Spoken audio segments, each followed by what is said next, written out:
Momento Senac, um podcast que chega até você com assuntos atuais sobre saúde, gastronomia, gestão, arte, tecnologia, comunicação, moda e beleza, sempre de forma leve, descontraída e direta. O dia 8 de março é o Dia Internacional das Mulheres. Para lembrar e comemorar a data, durante todo o mês, são muitas homenagens e elogios. Mas o momento pode servir também para conhecimento e reflexão sobre a presença da mulher na sociedade no geral. E o nosso bate-papo de hoje é muito especial. Eu estou aqui com a jornalista, professora da Universidade Federal de Minas Gerais e coordenadora do movimento feminista Quem Ama Não Mata, Miriam Cristos. Miriam, obrigada pela participação aqui no Momento Senac. Obrigada a você, bom dia. Bom dia. Miriam, o Quem Ama Não Mata é um movimento mineiro que surgiu depois de 2 assassinatos de mulheres pelos companheiros. As mortes geraram revoltas e mobilizaram algumas mulheres mineiras, incluindo você. Mas isso foi em 1980, durante a ditadura. De onde que veio a motivação de vocês para criar esse grupo, para criar esse movimento?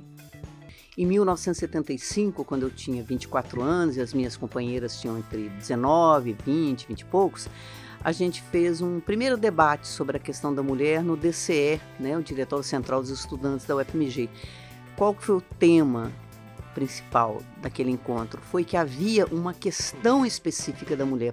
Em 1980, a gente retorna ao espaço público, em frente ao adro da Igreja São José, e a gente promove, então, uma manifestação pioneira também no Brasil, então, que era contra a violência contra as mulheres, motivado por esses 2 assassinatos que você disse, Maria Regina Souza Rocha e Heloísa Ballesteros, todas as 2 mulheres de classe média ou alta belo-horizontina, foram mortas respectivamente por seus maridos. Então a gente alertava mais uma vez que muitas vezes a casa não era o lugar mais seguro para uma mulher. Você falou que era um movimento, que foi um movimento pioneiro, justamente porque não se falava muito isso, sobre o direito das mulheres, sobre violência doméstica. Como que esse assunto circulava entre vocês? Hoje a gente vê que a mídia coloca esse assunto mais em pauta justamente porque se entendeu que realmente é um problema muito grave no Brasil, mas acredito que na época que vocês começaram a se organizar, não existia tanta divulgação, não existia tanto conhecimento do que as mulheres passavam. Como é que a informação chegava até vocês? Olha, existia muito pouco, para dizer quase nada. A família retratada era a família Margarina, todo mundo feliz e tal, como se não houvesse problemas, e no entanto já existia naturalmente a questão da violência contra a mulher. Já existia o assassinato de mulheres, só que sem o nome que viria a tomar 40 anos depois, feminicídio. Mas essas violências já eram perpetradas contra as mulheres. Mas mesmo, veja só, mesmo na universidade, na academia, como a gente diz, não havia praticamente pesquisas, porque não era considerado um assunto nobre de pesquisa. E isso que eu estou falando, não sou eu, Miriam Cristos. Eu conheci num evento a Lucia Tosi, que era mulher do Celso Furtado, que foi ministro, inclusive, do Brasil, e na época estava, 75, 80, ele estava fora, exilado. Ela dizia que mesmo nas universidades europeias, o assunto mulher não era considerado um assunto nobre. Então você não tinha dados, você não tinha números, você não tinha cifras, você não conhecia o problema. Se você não conhece o problema, como é que você vai reivindicar, por exemplo, políticas públicas? É a partir dali, principalmente de 1980, que começam as pesquisas. E o Quem Ama Não Mata, que foi criado em 1980, ele começa também a produzir suas primeiras pesquisas. Já existia em São Paulo e Rio, mas ali em 80 você tem pesquisas mostrando a situação especial de subalternidade que a mulher vivia na sociedade brasileira.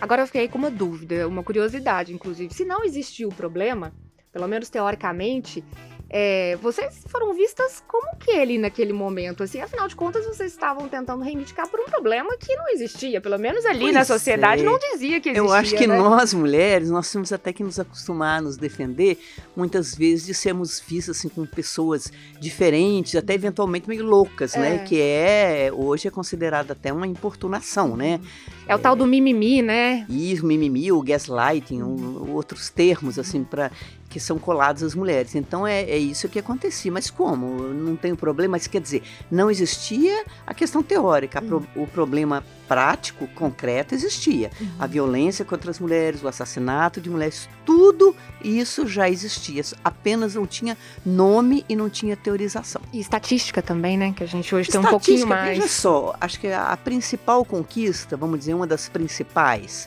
do movimento de 1980 primeiro, a criação das delegacias de mulheres, que foi a partir de 1983, São Paulo foi o primeiro estado, Minas o segundo, questão de meses. As mulheres não tinham nem onde se queixar, porque quando elas iam nas delegacias comuns, elas eram novamente achacadas, novamente humilhadas por delegados, agentes, né, de segurança que falavam onde você estava aquela hora, o que você estava vestindo, o que você estava fazendo. Então surge a necessidade das delegacias especializadas do combate à violência contra a mulher. Então isso é uma primeira conquista. Outras conquistas derivadas da nossa participação feminista foi o lobby do batom, como se brincava, né? Que era a presença, a participação das feministas na Constituinte de 1988, que depois gerou a Constituição de 1988. Duas conquistas ali são muito importantes. Primeiro, a responsabilização do Estado pela questão da segurança familiar, da violência doméstica. Então, o Estado ele tem que participar para coibir a violência no espaço doméstico. Isso abre caminho para, muitos anos depois, surgir a Lei Maria da Penha. É um terreno que vai sendo aplainado. E uma segunda coisa era acabar com a expressão que o homem era o cabeça do casal. Você pensa bem, você para viajar, para você trabalhar, você tinha que ter permissão do seu marido pela Constituição lá de 1940 e tantos, alguma coisa assim. Mesmo que num casal, digamos, o marido, o homem, não usasse desse poder, mas ficava simbolicamente que é como se a mulher tivesse um estado de menoridade, onde ela tinha que pedir permissão para o marido.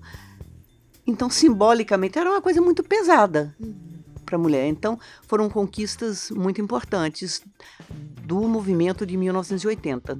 Miriam, a gente citou aí os dois assassinatos, né, da Heloísa Ballesteros e da Maria Regina, mas poucos anos antes disso, a gente também teve o assassinato de uma mineira, que foi a Ângela Diniz, pelo então namorado, né, o Doc Street, e foram 4 ou 5 anos antes do assassinato das duas, eu não me recordo muito bem, mas o Doca chegou a ser inocentado no primeiro julgamento dele, né? Inclusive, ele teve ali um grande apoio da sociedade, das mulheres. Ele saiu ali, inclusive, como uma estrela, né? Um contrassenso total, assim.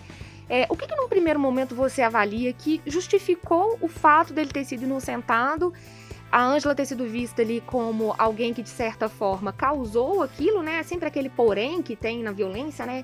Ah, realmente não devia ter acontecido, mas foi assim. O que você acredita que a sociedade naquele momento olhava? Como ela olhava para a violência contra as mulheres que justificou esse status de celebridade dele?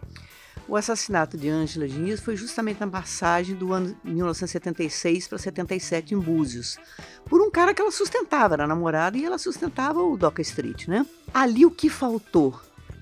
Faltou principalmente o feminismo, as vozes feministas que não existiam de forma articulada. Então, o primeiro julgamento ele se dá sob todo o peso da sociedade patriarcal. O Evandro Lins e Silva, que ali estava entoando o seu canto de cisne, era seu último julgamento, ele prestou enorme desserviço à questão das mulheres quando ele acusa Ângela Diniz de ser responsável pela própria morte e usar a tese da legítima defesa da honra. Então, ali é o momento máximo, vamos dizer, desse tratamento que a sociedade conferia à mulher. Foi um limite, né? Daqui não dá mais. Só que em 1980, depois do nosso movimento e de outros, como se diz, o Brasil já era outro. 4, 5 anos depois, o Brasil já era outro.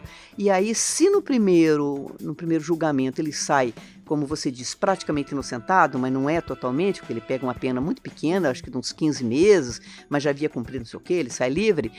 No segundo julgamento, se não me engano, ele já pega uma pena de 12 a 15 anos, uma coisa mais expressiva. Aí foi diretamente a questão do feminismo que afetou. E o que é importante? esses julgamentos, eles têm um poder simbólico. Eles têm um poder simbólico. Se um homem, ele mata uma mulher dizendo que ela foi responsável pela própria morte porque atacou a sua honra, que estava na figura dela, isso é um exemplo para a sociedade e para outros homens perpetrarem esses assassinatos, porque eles sabem ou sabiam que iam sair impunes. Agora, o movimento feminista mineiro teve um papel muito forte, né? Nessa quebra aí de um antes e depois e de promover essa mudança da sociedade que você citou aqui, né? A sociedade era outra. Vocês tiveram um papel muito importante nisso, Isso, né? é muito interessante você falar, porque a mídia, ela é principalmente carioca e paulista. Tudo nesse país gira em torno dessa mídia, nesses dois grandes eixos. Então, o que aconteceu com o nosso movimento e de maneira geral? Primeiro, o movimento feminista Queima Não Mata surge em 1980 da pichação anônima num muro de um colégio de Belo Horizonte, o Pio XII, que era um dos mais tradicionais. Ele surge até sob uma forma rústica: se ama, não se mata. E uma semana, 10 dias depois, ele foi mudando e se tornou Quem Ama Não Mata. Então, Minas Gerais, as feministas mineiras, nós somos pioneiras em levantar a questão da violência contra a mulher. Mas, por uma influência da mídia, até hoje, quando se conta essa história, se diz que foi lá em 76, 77, 79, o julgamento da Ângela Diniz, que o movimento surgiu não sei aonde. Não é verdade. Eu tenho falado isso dezenas e parece que o resto da minha vida eu vou ter que tentar consertar uma coisa que talvez não tenha conserto, mas é justo que se coloque o papel pioneiro que um grupo de mulheres muito pequeno até, mas expressivo, um grupo jovem, contribuiu para esse feminismo contemporâneo, de olhar que havia uma violência específica contra a mulher, uma violência que a mulher sofre por ser mulher. E isso, historicamente, tem que ser reparado, porque é uma contribuição muito importante. Historicamente ser reparado, é por isso que vocês voltaram em 2018 para continuar, não voltar assim, o grupo nunca parou, o movimento nunca parou, mas em 2018 vocês fizeram um novo ato, né? É preciso voltar sempre, é preciso sempre falar desse assunto? Parece que sim, porque tem uma pensadora inglesa, Juliette Mitchell, que ela diz: mulheres, a revolução mais longa. Até depois de se acabar a sociedade de classes nos países socialistas, comunistas, mesmo assim a questão da mulher permanece. Ali no caso, quer dizer, você tem 1980 com certas reivindicações bem centralizado na questão da violência contra a mulher, principalmente o assassinato de mulheres. Teve um interregno, sim. Você criou o Centro de Defesa dos Direitos da Mulher, teve a participação das feministas do Centro na Constituinte de 1988, houve as conquistas, mas as mulheres se dispersaram e cada uma foi atuar em seus ambientes, em seus grupos. Houve, sim, um interregno bem grande de quase 40 anos. E por que é que se voltou? É muito interessante você pensar também que as jornalistas tiveram um papel muito importante. Em 75, nós éramos um grupo de jovens jornalistas que estávamos começando. Em 80, nós já éramos jornalistas profissionais, inclusive eu era assistente de chefia de reportagem da TV Globo. Em 2018, quando a gente retorna à rua, pelo menos, à praça pública, nós éramos novamente jornalistas conversando pelo Facebook. Eu e a Hélia Ventura, que trabalhou no estado de Minas durante muitos anos, e ali a gente falava do crescimento da violência contra a mulher. Apesar de toda esta luta que a gente falou, desses anos todos, o crescimento da violência. E por que desse crescimento? Porque se as mulheres conquistaram muita coisa, muitos direitos e mesmo um estilo de vida, elas incomodam profundamente a sociedade patriarcal. Elas incomodam profundamente os homens que não se sentem seguros com essas mulheres. E muitos deles são pessoas violentas, são pessoas até doentias, que eu digo, mas doentias pela sociedade. Então, houve um crescimento, houve dias em que havia 2 ou 3 mulheres sendo mortas no Brasil e a gente conversando e falou: a gente tem que fazer alguma coisa. Fazer o quê? Voltar para a rua. O movimento Quem Ama Não Mata tem que voltar. E qual é que é o caminho daqui para frente? Assim, a gente citando as questões de 1980, claro, considerando os avanços, mas a gente vê que muita coisa ainda se repete, né? Hoje em dia, algumas coisas ainda parece que a gente está em 1970, 1980. Como que você vê o feminismo daqui para frente? Existe mesmo uma mudança progressiva, mesmo que devagar? Qual a análise que você faz daqui para frente? Qual seria o caminho? Pois então, a gente tem que ter realmente um pensamento, um pensamento histórico, e a história não se move aos saltos, não é? Por exemplo, a questão da violência política. Toda a dificuldade que a mulher tem para participar de uma campanha, se tornar uma candidata, enfrentar os ambientes mais hostis, quando ela consegue se eleger, ela enfrenta a violência política no Congresso, na Câmara, que são enormes essas violências, são realmente brutais. E você tem, por exemplo, uma coisa que eu mesma não estava atenta, não sabia, a questão da violência obstétrica. Eu só vinha tomar conhecimento em 2018, 2019, participando da construção do 8 de março de 2019, com companheiras na Assembleia Legislativa de vários estratos sociais. A questão da violência obstétrica, num momento que deveria ser um dos mais felizes da vida de uma mulher, ela é novamente desrespeitada por médicos insensíveis. E é uma questão que não escolhe classe social, a violência obstétrica. E tem mulheres com plano de saúde, pagando médicos caros, que passam por claro, isso. Eu tenho amigas jornalistas que se queixaram, não é? A educação é um caminho?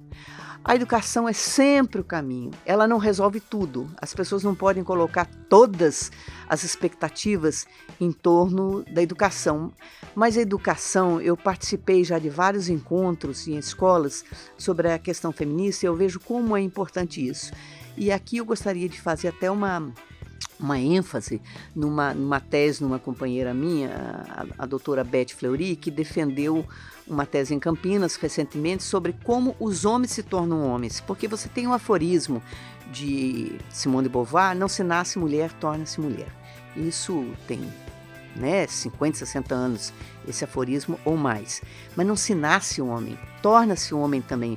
Os homens aprendem a ser homens e eles muitas vezes aprendem a ser violentos no bar, no jogo de futebol, dentro da própria família. Então ela vai, essa minha companheira, e ela examina os grupos de reciclagem dos homens. Aqui você tem o Instituto Alba, em Belo Horizonte, onde os homens agressores, não os que praticaram feminicídio, mas os agressores, por exigência do juiz, eles fazem um curso de reciclagem durante 6 meses, se não me engano.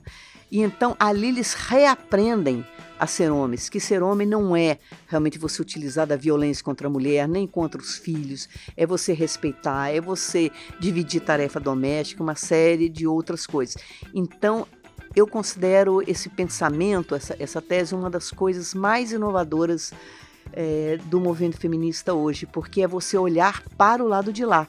Não adianta você ficar só denunciando e se queixando que a mulher ela sofre violência. Você tem que olhar a outra parte do problema, que são os homens, e ver o que você pode contribuir também para educar esses meninos, para eles se tornarem bacanas, bons cidadãos, bons companheiros, bons namorados. Dá um pouco de sossego para as mulheres, né? Para que elas parem de lutar tanto e sempre pro combate, para que o outro lado também comece a se modificar, né? Porque ser guerreira o tempo todo, 24 horas por dia, cansa.